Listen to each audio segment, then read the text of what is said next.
আপনাদের কারো কিছু যদি কোনো অভিযোগ থাকে বা কিছু সাজেশন থাকে বা কিছু থাকে আমাকে জানাবেন।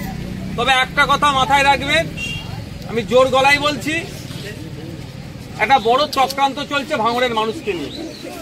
চক্রান্ত এটাই যে ভাঙড়ে এয়ারপোর্ট করার জন্য ওদের জায়গার দরকার। ওরা ঝগড়া ঝামেলা করে পঞ্চায়েত দখল করেছে, যদিও মামলা চলছে।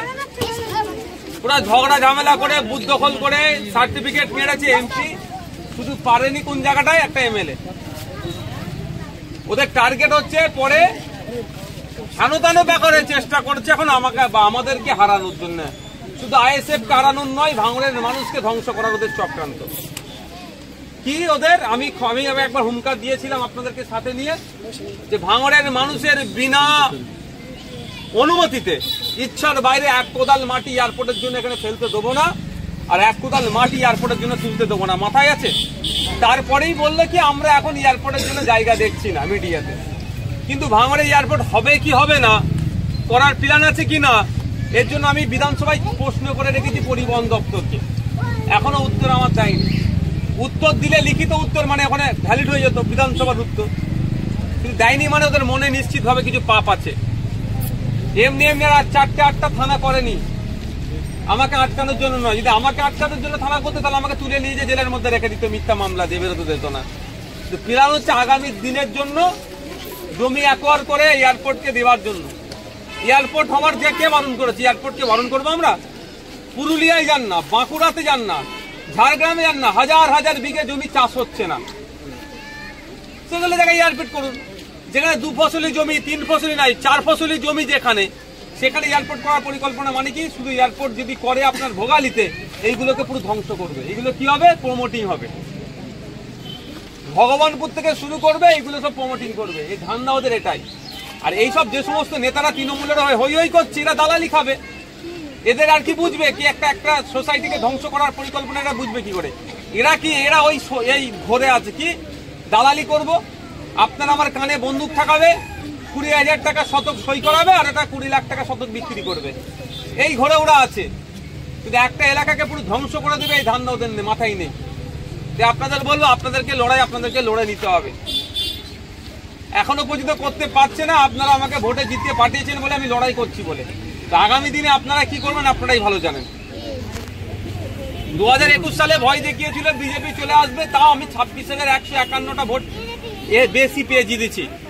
আমার ভরসা এবারে আইএসএফ এখান থেকে অন্তত কম করে ডবল লিডে জিতবে, তাই তো নাকি মায়েরা?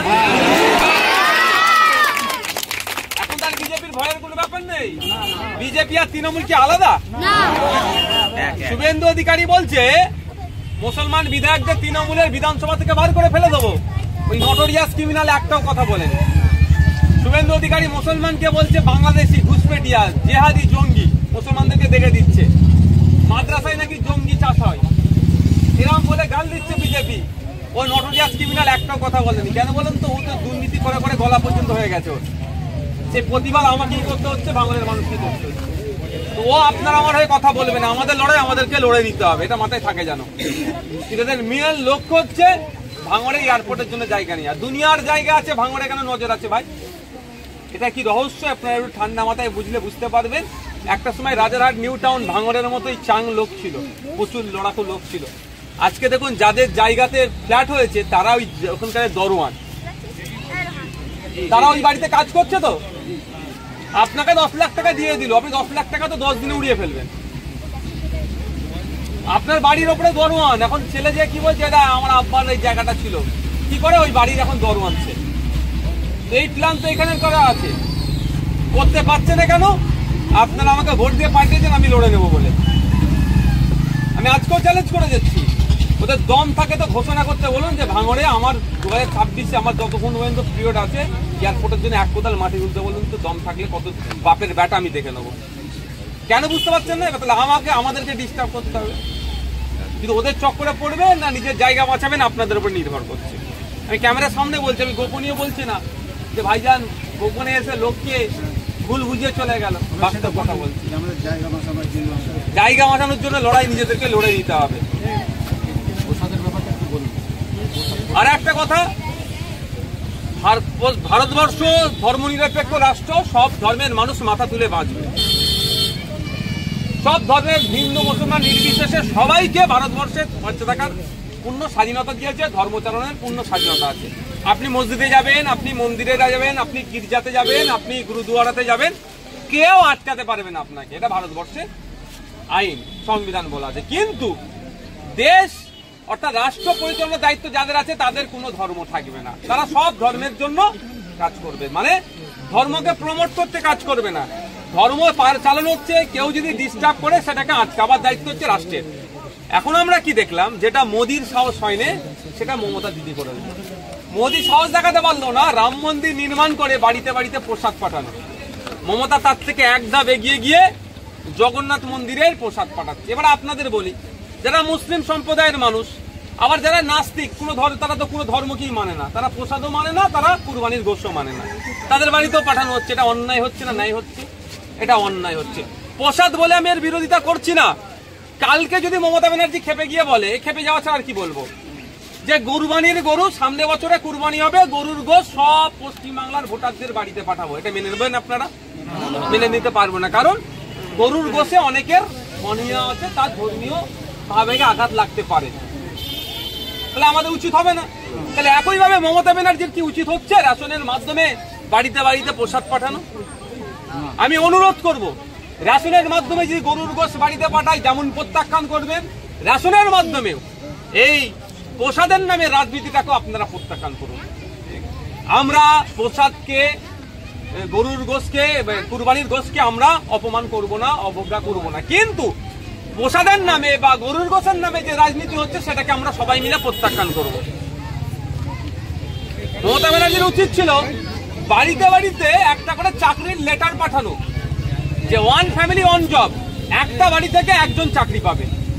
এই ব্যবস্থা মমতা ব্যানার্জির দরকার ছিল। বাড়িতে বাড়িতে একটা করে সরকারি চাকরি বা আধা সরকারি চাকরি, বেসরকারি, বাড়িতে বাড়িতে একটা করে তো ব্যবস্থা করা দরকার ছিল। সেটা পারলো না, ওয়ান ফ্যামিলি ওয়ান জব পারলো না। কিন্তু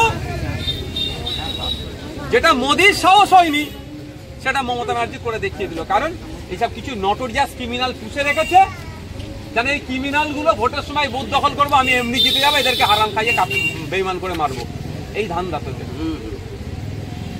ধর্মে ইসলাম ধর্মে প্রসাদে বারণ আছে, যেমন ঠিক একইভাবে অন্য ধর্মের ক্ষেত্রেও অন্য ধর্মীয় এতে দেখা যায় কোনো ধর্মে গোমাংস, গরুর গোশ, আবার যারা নাস্তিক না গরুর গোশকে তারা কুরবানির গোশকে পছন্দ করবে বা তারা গ্রহণ করবে, না প্রসাদকে তারা গ্রহণ করবে। তাহলে চাপিয়ে দেওয়া হচ্ছে এটা।